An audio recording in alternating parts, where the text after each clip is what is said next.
Y un poema sobre un líder campesino michoacano llamado Primo Tapia. Y Taibo dijo: ¡ay, qué chido! Deberías publicar este poema, te lo deberíamos publicar en el fondo porque le gustó mucho. Yo dije: claro, con todo gusto. Lo publicamos junto con mis otros poemas. Y Taibo me dijo: no, mejor escribe una pequeña biografía de Primo Tapia y lo publicamos acompañando al poema. Y así fue que este libro, que se llama Primo Tapia, Romance y Vida, apareció en la colección Vientos del Pueblo del Fondo de Cultura Económica. Esta colección, que es muy barata, que sale a precios así como 17 pesos, como es el caso de este libro, cuenta además de la virtud del precio, la virtud de que tiene una parte gráfica. Aparte del autor del texto, hay otro autor, el autor de la parte gráfica, y en este caso fue el monero Rapé, que ustedes tal vez conozcan por el programa y la revista del Chamuco. ¿Quién era Primo Tapia? ¿Por qué yo había escrito un poema sobre Primo Tapia?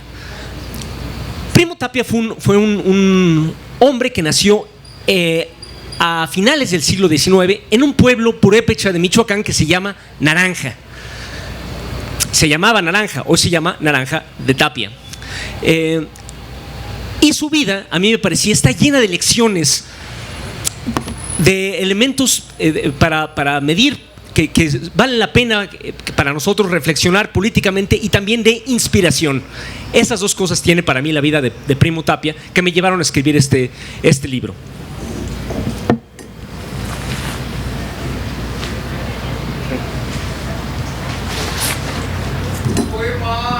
Va, pero después.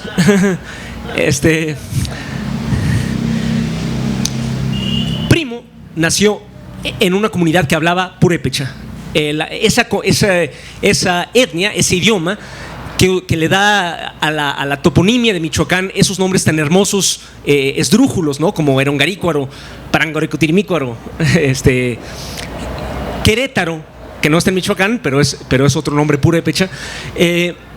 Y Primo nació hablando el purépecha. En la época que nació Primo Tapia era el porfiriato.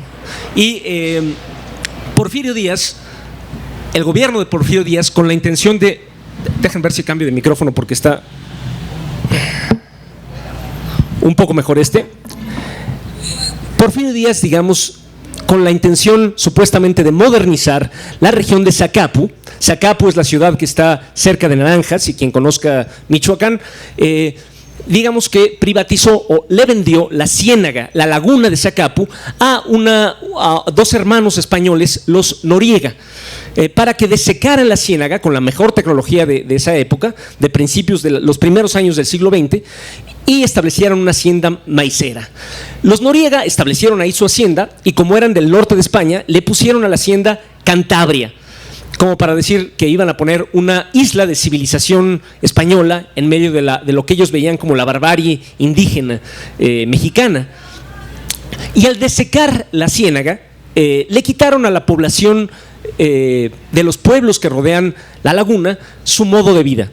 O sea, los pueblos que vivían en torno a la laguna vivían en parte de la milpa, sí, pero también completaban su alimentación y sus ingresos con la pesca y con otras actividades lacustres. Todavía hasta la fecha se come rana en la zona de Zacapu, pero en esa época era muy importante. Y al desecarse la ciénaga, todavía queda una parte, pero la mayor parte fue desecada para hacer esta hacienda. La mayoría de las poblaciones que rodeaban esta zona se quedaron sin nada de qué vivir y se vieron forzadas para vivir a vender lo único que les quedó, que era su fuerza de trabajo, a los Noriega, a esta hacienda maicera. Y en este contexto fue que nació, precisamente en los años en que esto estaba pasando, y años en los que cambió totalmente el modo de vida de la población, fue que creció Primo. Primo nació en una familia, Primo Tapia, en una familia, la familia de su madre era muy importante en el pueblo de Naranja. Uno de sus tíos maternos, o sea, un hermano de su madre, Joaquín de la Cruz, él se llamaba Primo Tapia de la Cruz, era uno de los líderes comunitarios más importantes del pueblo de Naranja. En cambio, su padre Esteban Tapia, era, como muchos hombres mexicanos, un borracho que le gustaba desquitarse de las penurias de la vida, golpeando a la madre de Primo y al propio Primo. Toda la comunidad recuerda el sadismo con el que trataba a la esposa y al hijo, solo aparecía para golpearlos. Y Primo creció más bien cuidado por su madre, sus tías y su familia materna en general, lo cual le dio una lección de la que luego hablaré, que fue muy importante para su vida posterior, para su actividad política posterior. Sin embargo, estas experiencias traumáticas, esta infancia traumática, no amilanaron al joven Primo Tapia, sino que él creció extrovertido, se convirtió en el capitán de su pandilla, aprendió a tocar la guitarra, cantaba y componía, improvisaba coplas, tanto en castellano como en purépecha. Aprendió castellano poco a poco, ya creciendo, con su tío Joaquín de la Cruz, y eventualmente, para que tuviera un modo de progresar, en esa época no existía la educación pública en México, lo mandaron a la única institución donde un jovencito podía aspirar a aprender, que era el seminario católico de la cercana ciudad de Erongarícuaro. Y en el seminario, Primo aprendió lo que aprenden la mayoría de la gente que estudia en las iglesias católicas, que es a detestar a los curas y a la religión en general, y a la iglesia sobre todo en particular. Y Primo se convirtió en un come curas de toda la vida. No se sabe si lo expulsaron o renunció. El hecho es que no terminó el seminario, se fue, regresó a Naranja a trabajar. Pero como miles de compatriotas de entonces y de ahora, se dio cuenta de que no había muchas perspectivas si se quedaba a trabajar como jornalero en su región natal, y decidió emigrar para el norte y se fue a la ciudad de Los Ángeles, California, como muchos compatriotas han hecho desde entonces y hasta la fecha. En Los Ángeles vivían un par de hermanos que no vivían en la comunidad mexicana de Los Ángeles, que ya entonces era considerable. Esto estoy hablando de los años de 1907, 1908. Vivían dos hermanos que no estaban ahí como emigrantes económicos, sino como exiliados políticos, y editaban una revista que se llamaba Revolución, pero antes se había llamado Regeneración. Eran los hermanos Enrique y Ricardo Flores Magón. Dos nombres importantísimos en la historia de México, evidentemente. Y Primo Tapia entró a su entorno, empezó a colaborar con ellos, y ellos lo introdujeron al mundo de las ideas rebeldes y también de la cultura más amplia. Se conserva, por ejemplo, un cuaderno de esa época donde Primo Tapia, quizá alentado por los hermanos Flores Magón, especialmente por Ricardo, copió línea por línea un poema, La Odisea, una traducción española de La Odisea, y para aprender un poco, para mejorar un poco su español, ¿no? Y me parece muy bonito que haya sido precisamente La Odisea, porque Primo era un trotamundos, un viajero incansable, que además era muy ingenioso, y en eso se parecía al protagonista de La Odisea, Ulises, ¿no? Que es este héroe del ingenio, que se va lejos de su patria Ítaca, y que toda su historia consiste en regresar a ella.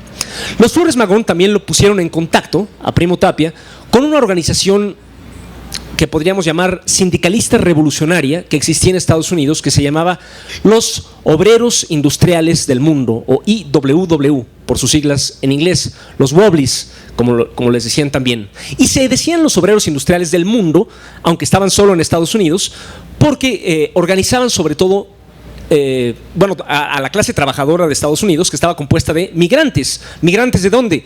Mexicanos, pero también y sobre todo europeos, italianos, rusos, judíos de Europa del Este, alemanes, etc.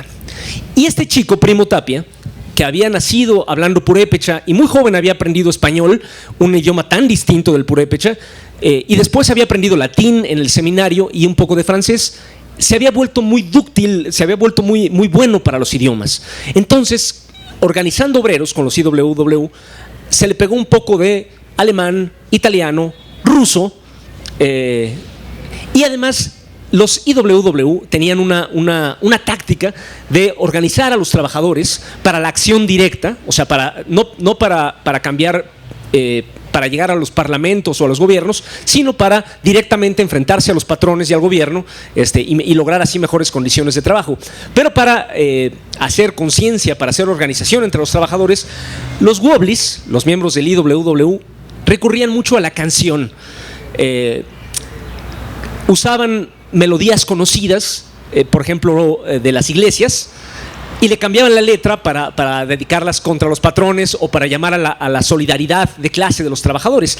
Ellos tenían el lema de que los trabajadores y las trabajadoras no tienen nada en común con sus explotadores y en cambio tienen todo en común con sus hermanos y hermanas de clase, independientemente del país en el que vivan. Y esta lección se le quedó grabada a fuego a Primo Tapia para toda la vida, distinguiéndose de otros líderes campesinos de su generación y de su época. Primo, como les dije, tocaba la guitarra él mismo y componía y cantaba cosas en purépecha, pero también en inglés y en los otros idiomas que iba aprendiendo.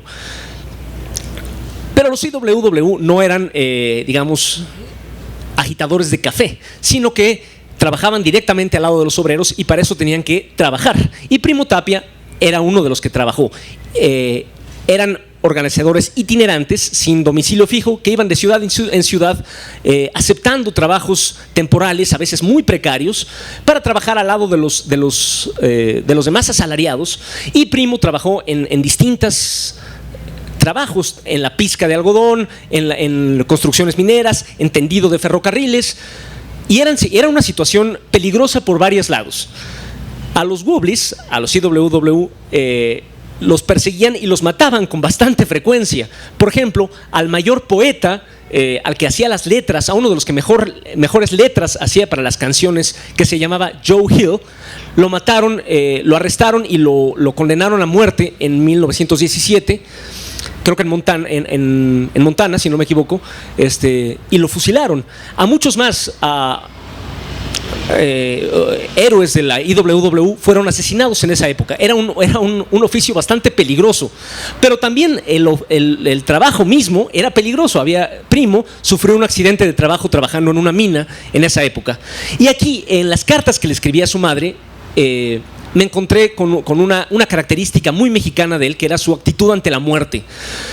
Estaba muy consciente de que se iba a morir tarde o temprano, pero lo tomaba con una especie de sentido del humor que caracteriza mucho a nosotros los mexicanos. Entonces, en una carta a su madre, donde le cuenta que tuvo un accidente de trabajo que casi le cuesta la vida, le dice: no soy guajolote para morir a la víspera, soy un hombre y me voy a morir el día que me toca.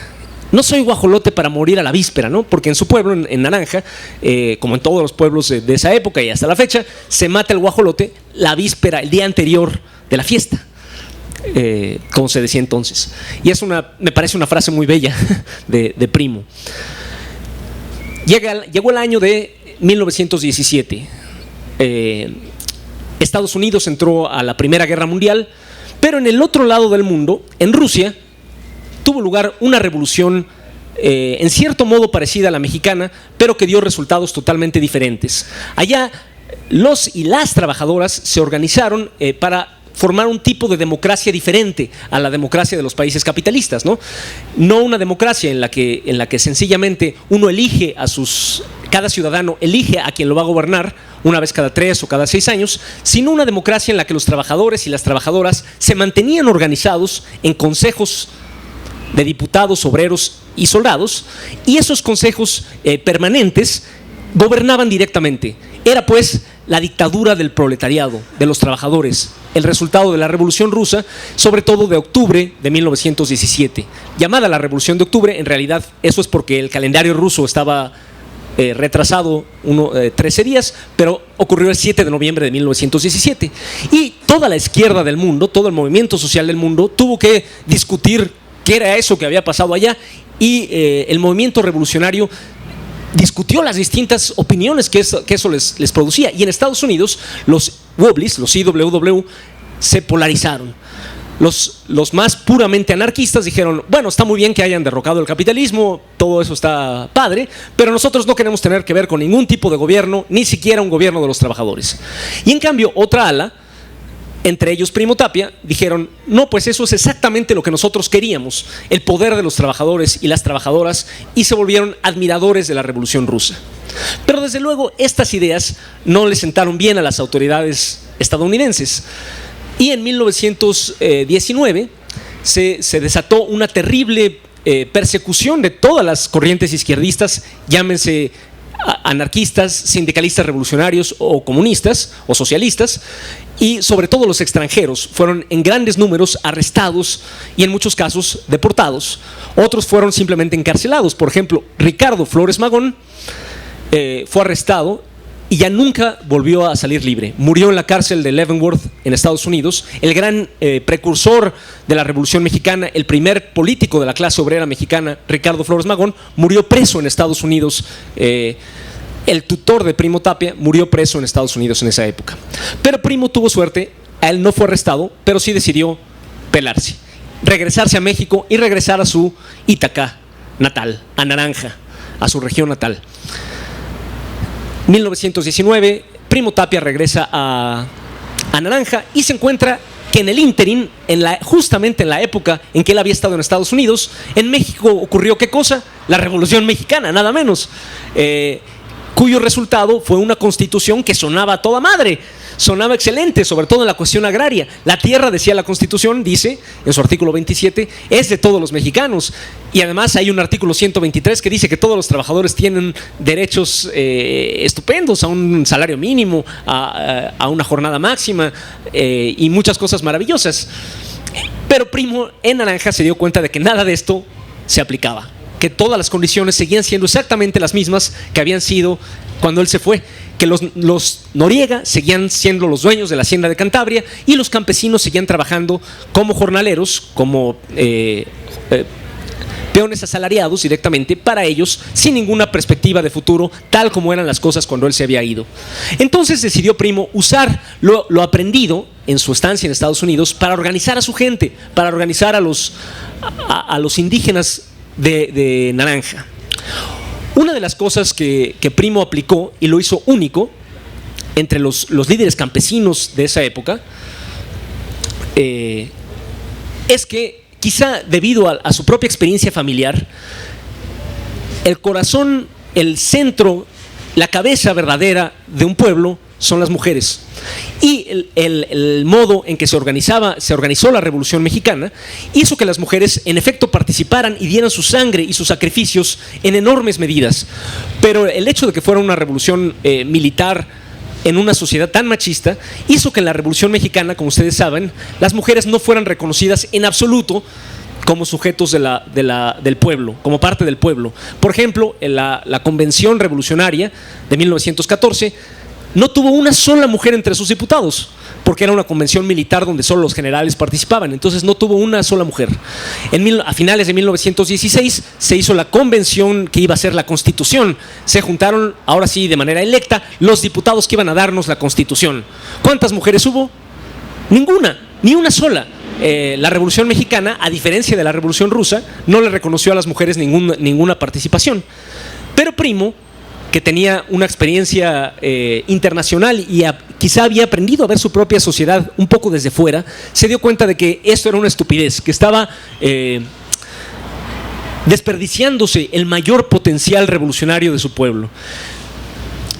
También se dio cuenta de que no basta simplemente decir que las mujeres también podían entrar a las organizaciones, a las ligas agrarias, como él lo decía, y esperar que simplemente entraran en igualdad de circunstancias, porque las circunstancias sociales hacían que las mujeres tuvieran muchos más obstáculos para entrar, entre ellos la tendencia social aprendida de los hombres a acaparar el micrófono, como estoy haciendo ahora yo, y Primo se dio cuenta de que las mujeres, para organizarse, quizá necesitaban organizaciones propias, o sea, organizaciones de mujeres, no para trabajar por fines distintos y separados de las ligas agrarias de los demás, sino para incorporar a las mujeres a la lucha común de todos los campesinos sobre todo los jornaleros agrarios, contra sus explotadores.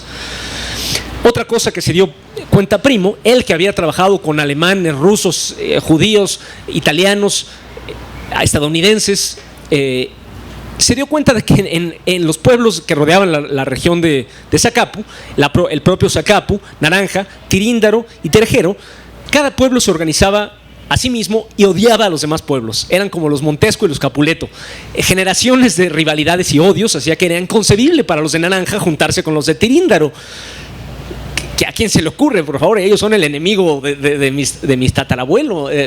Uno de sus tatarabuelos mató a mi tatarabuelo. ¿Cómo voy a juntar yo con ellos?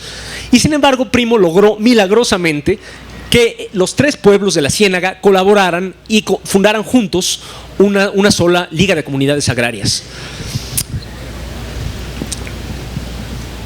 En esa época gobernaba Michoacán un general particularmente audaz y radical que se llamaba Francisco Múgica. Era un futuro asesor del presidente Cárdenas, un revolucionario particularmente atento a las cuestiones sociales. Él mismo estaría cerca del Partido Comunista en algún momento.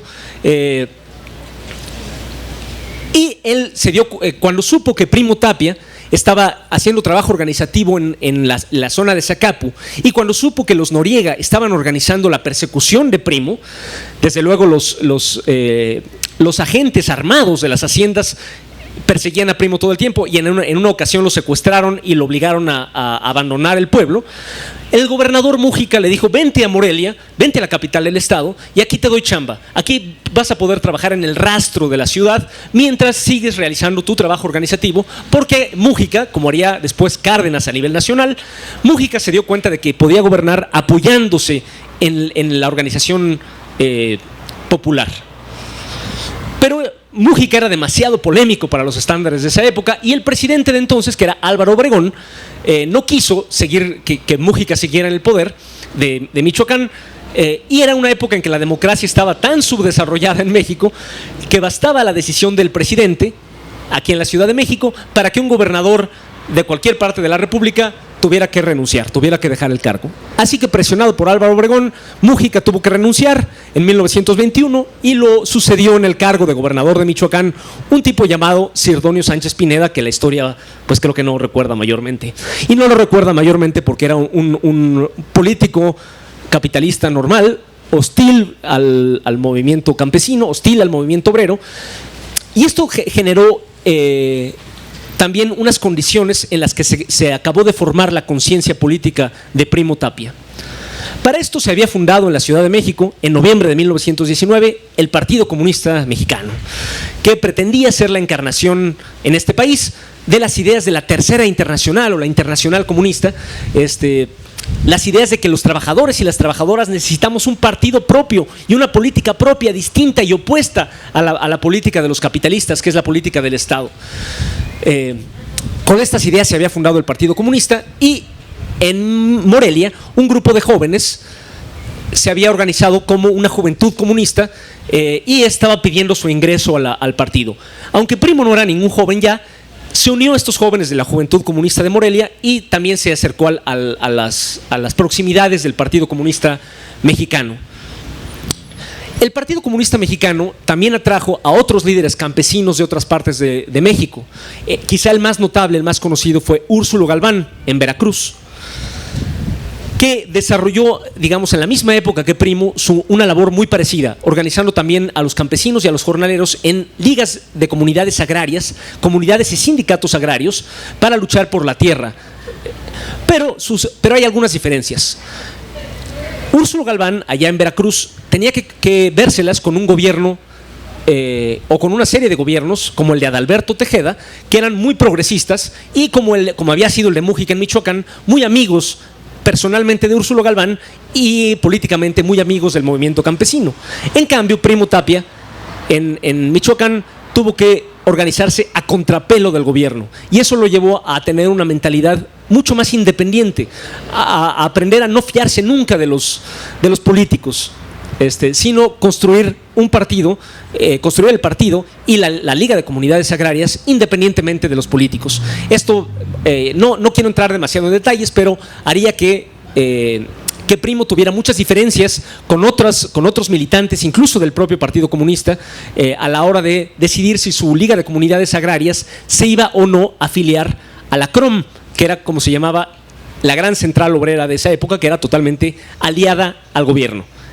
Un antecedente de la CTM, digamos, pero de los años 20.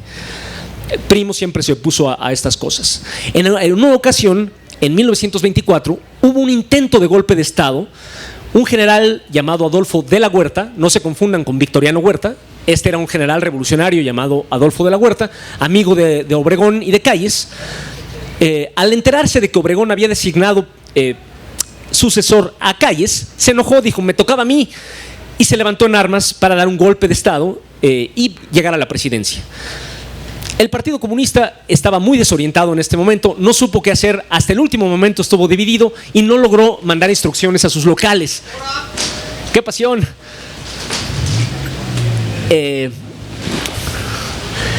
Entonces Primo Tapia tuvo que decidir por sí mismo qué iba a hacer ante esta situación. Y lo que decidió hacer fue engañar a los dos bandos, ir con los delahuertistas y decirles yo les ayudo a derrocar al gobierno si me dan armas, y luego ir con el gobierno y decirles yo los ayudo a defenderlos de los delahuertistas si me dan armas. Los dos le dieron armas, él se las entregó a los campesinos y con esas armas, en vez de defender a uno u otro bando, ayudó a tomar las tierras de la hacienda de Cantabria y establecer ahí un ejido que sigue existiendo hasta la fecha y cuyo primer comisario ejidal fue Primo Tapia. Hace poco estuve en Naranja presentando este libro y lo presentaron a mi lado los comisarios ejidales actuales, los sucesores directos de Primo Tapia, que desde luego conocen esta historia mucho mejor que yo.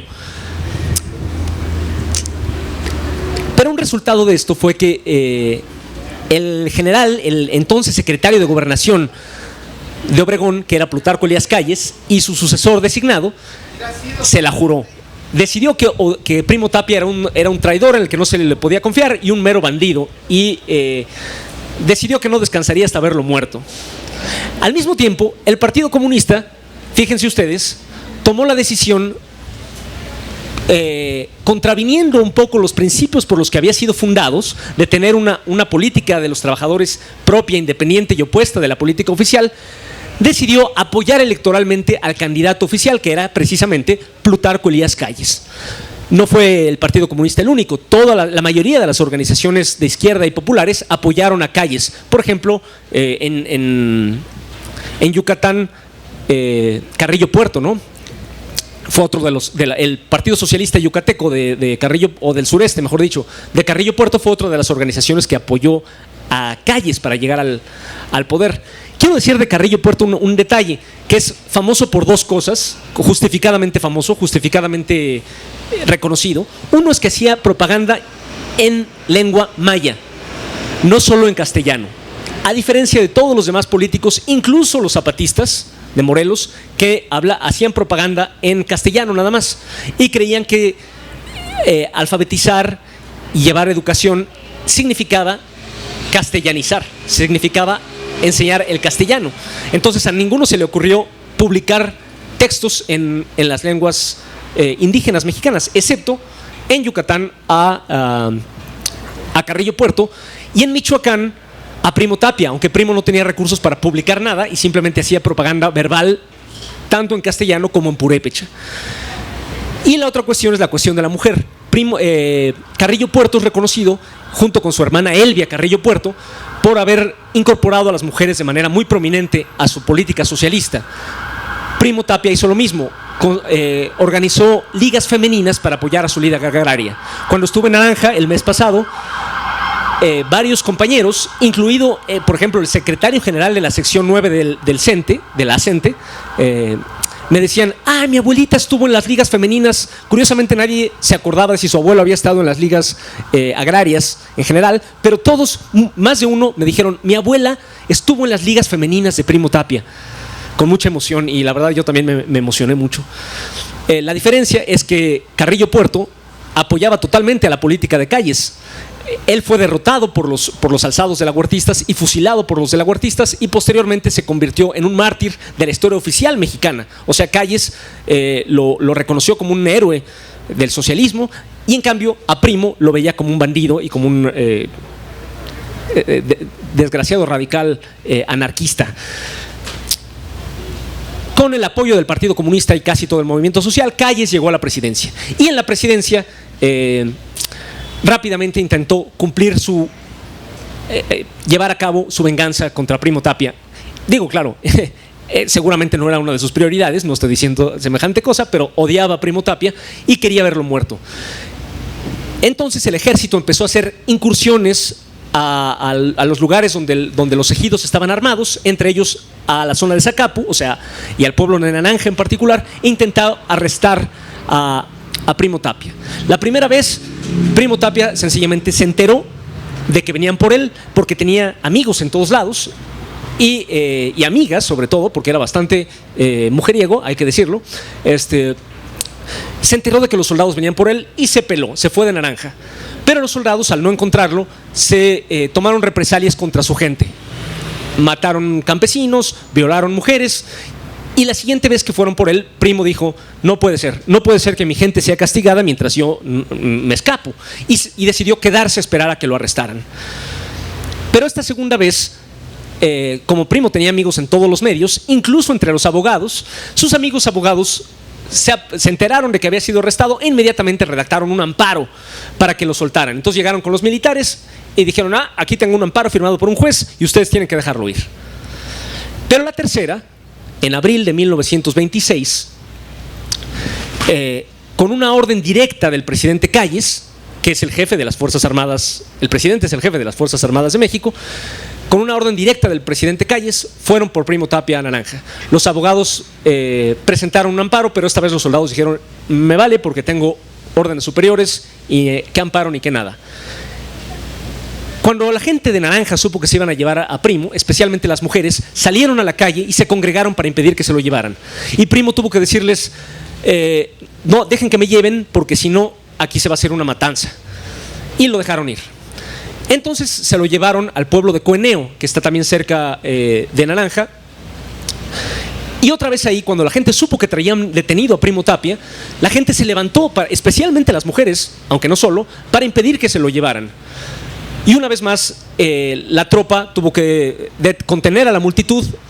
Y esta vez se decidió que para impedir que liberaran a Primo, los soldados se iban a dividir. La mayoría se iban a quedar en Coeneo, conteniendo a la multitud, y un pequeño destacamento se iba a llevar a Primo Tapia sierra adentro. Y en efecto, en la sierra, siguiendo las órdenes del presidente Calles, los soldados no fusilaron a Primo, sino que lo destrozaron. Literalmente lo destrozaron. Al no tener nada que los vigilara, al no estar ya totalmente fuera de toda legalidad, lo torturaron hasta destruirlo, hasta matarlo. Esto se sabe por el estado en que quedó su cuerpo. El capitán que llevaba, Ángel Tejeda se llamaba, el capitán que cumplió esas órdenes, escribió un telegrama a Calles por el que se sabe que son órdenes de Calles, porque le dijo: señor presidente, cumpliendo sus órdenes, arrestamos al bandido Primo Tapia, que desde luego intentó escapar y desde luego pues hubo que matarlo. La famosa ley fuga, ¿no? El modo en que se usaba, seguramente se sigue usando en todo el mundo para ejecutar a un prisionero, ¿no? Fingir que se trató de escapar. Entonces se van juntando las lecciones de la vida de Primo que a mí me parecen fundamentales. La primera, ¿no? El desecamiento de la ciénaga de Zacapu, el cambio del ecosistema, que fue resistido por la gente organizada. O sea, la defensa de nuestros recursos naturales como defensa del ser humano, o de la mayoría de los seres humanos, contra los intereses privados del gran capital. Esas dos cosas, la defensa de los recursos naturales vinculada con la lucha de clases, es muy importante porque, como decía un famoso militante ecologista, separada de la lucha de clases, la ecología es mera jardinería. La segunda cosa es el entendimiento de que los y las trabajadoras tenemos un interés común, no tenemos nada en común con nuestros explotadores, por muy mexicanos que sean, y en cambio tenemos todo en común con los y las trabajadoras de los demás países, independientemente de la lengua que hablemos. Tenemos intereses en común y por lo tanto tenemos que tener una política en común y distinta y opuesta, independiente de la de los políticos capitalistas. Una más, que tanto las lenguas, aunque sean minoritarias, como las mujeres en particular, son fuerzas motrices de la lucha revolucionaria, pero para hacerlo, para cumplir esta función, necesitan una atención especial. O sea, no basta decir, no, yo no soy machista, por ejemplo, yo dejo que las mujeres participen en mi movimiento y no hacer nada al respecto, o decir, yo no soy racista, yo dejo que los indígenas participen en mi movimiento. No se logra mayor cosa, ¿no? Hay que activamente organizar en las otras lenguas y organizar específicamente a las mujeres, a veces permitiendo que se organicen por separado, ¿no? Si así lo exige la necesidad de integrarlas al movimiento. Y finalmente la independencia política, ¿no? Es muy paradójico, muy triste que el Partido Comunista, que era el partido de Primo, haya sido entre los que votaron a Plutarco Elías Calles, el presidente que terminó por matar a Primo Tapia. No sé si ustedes lo sepan, pero el Partido Comunista, ese partido que se había fundado tratando de seguir los pasos de Lenin y Trotsky y la Revolución Rusa, terminó votando no solo por Calles, sino por Álvaro Obregón en 1928, después de un intervalo. Curiosamente no votó por Cárdenas, pero sí por Ávila Camacho, su sucesor en 1940, y por Miguel Alemán, el más reaccionario de los presidentes quizá del siglo XX mexicano, de la época postrevolucionaria. El Partido Comunista, con la idea de apoyar a la burguesía nacional y de apoyar el desarrollo nacional, apoyó al candidato oficial Ávila Camacho y después al candidato oficial Miguel Alemán. Tanto Ávila Camacho como Miguel Alemán en su época matarían a sus propios primos Tapias, ¿no? Como López Mateos mató al primo Tapia de su época, que era Rubén Jaramillo. Antes de terminar, quería leerles el poema que todo esto me inspiró, como dice la gente. Se llama Romance. No se llama romance porque en la acepción de romántico, de amor, o sea, de amor entre un hombre y una mujer. Se llama romance porque el romance es una forma poética muy del pueblo, muy popular, de los pueblos de habla hispana, que es la forma que tiene este poema que les voy a leer. Romance. Naranja es un nombre dulce para un poblado pequeño. Naranja el sol y la tela de las banderas al viento, cuando empieza a desteñirlas un sol naranja y ajeno. Ayer bajé por Naranja, Tiríndaro y Terjero, y llegué hasta Chirimoyo por el rumbo de Cueneo. Bajé hasta la Tierra Negra como baja el aguacero, como bajó Primo Tapia de la Cruz al cementerio. Ayer una gota de agua fue a posarse en mi sombrero y brilló como un diamante para secarse al momento. Y hoy vi otra gota caer con otras gotas del cielo y hacer carcajearse al campo que ayer estaba tan serio. Carcajadas de naranja en los campos de Cueneo que con picor de cilantro rejuvenecen los cerros. Me gustó hacer una serie de fábulas, introducir una serie de fábulas en este poema sobre lo inerme que es un individuo y lo poderoso que puede ser cualquiera cuando se combina con otros y forma comunidad. Ayer vi a 10 en la celda hecha para un solo preso, con el miedo en cada cual y cada cual con su miedo. Pero hoy, compartiendo el rancho, los vi triunfar de su encierro, cantándose unos a otros tonadas de jornaleros. Ayer pasé por Zacapu y vi a una mujer tejiendo en su telar de cintura hilos azules y negros. Y vi a una mujer quebrarse para cumplir con su adeudo en los surcos del tejido como hilo frágil y tierno. Y después vi a 100 mujeres plantarle cara al invierno, tejiéndose unas a otras como el rebozo más recio. Ayer vi a una pobre abeja en el hocico de un perro, y hoy vi al perro en un enjambre que se lo tragaba entero. Ayer bajé por Naranja, Tiríndaro y Terjero, donde se murió una abeja y reencarnó en regimiento. Solo el solemne abejorro vuelve a su discurso eterno y halla en la oquedad del guaje sitio de hacerse pendejo. Cuando el primer campesino se enfrentó a su encomendero, hizo desplegar las alas al sopilote del miedo, y el miedo dejó el jacal y el campo de laboreo y entró en la comisaría y en las trojes de los dueños. La voz de las bayonetas silenció al primer blasfemo y ahogó su voz con la sangre en la fiesta del acero. Pero si él habló por todos, rodeado de su silencio, todos los que sobreviven hoy hablan por el primero. Ayer bajé por Naranja, Tiríndaro y Terejero, y a nadie vi en el camino de Chirimoyo a Cueneo. Pero hoy 200 mujeres marchan formando un cortejo y llevan sus 30 igual que niños de pecho. Ya florece el cempasúchil en el panteón de Cueneo, convidando a su banquete generaciones de muertos. Ya tira la enredadera la tapia del cementerio, pero recuerda la tapia que vino primero. Naranja es un nombre dulce para un poblado pequeño. Quien sepa de Primo Tapia captará a qué me refiero. Y quizá lo más bonito de este poema, la parte mala de este poema, de este libro, son mis palabras. Yo soy Óscar de Pablo, y la parte bonita son las ilustraciones de Rapé. Rapé es, como he dicho, uno de los moneros que animan el chamuco. Ha estado aquí en la Brigada Paralela, en las ferias de la Brigada Paralela Libertad junto con los demás moneros, y ustedes seguramente lo conocen bien. Y su estilo, sobre todo el estilo que aplicó en este libro, se basa mucho en fotos. No calcó fotos, pero se basa mucho en fotos de la época, y el resultado parece los grabados del taller de la gráfica popular, aquel famoso proyecto gráfico de la primera mitad del siglo XX, y hasta los años 60, que acompañó las luchas sociales de su época. Y para mí es un honor que Rapé haya ilustrado este libro, o mejor dicho, que sea el coautor de este libro, porque la parte artística es otra autoría, en mi opinión. Entonces, pues si quieren conseguir este libro, casi como un recuerdo de esta charla, porque ya se los conté casi todo, cuesta solo 17 varos, está aquí con los compañeros del Fondo de Cultura Económica. En este sentido, la cultura es económica, no en el sentido de que sea de economía, sino que sale y barata. Y muchas gracias por su atención, y aquí termina el programa de hoy de la Feria de Reforma. Si alguien tiene una pregunta.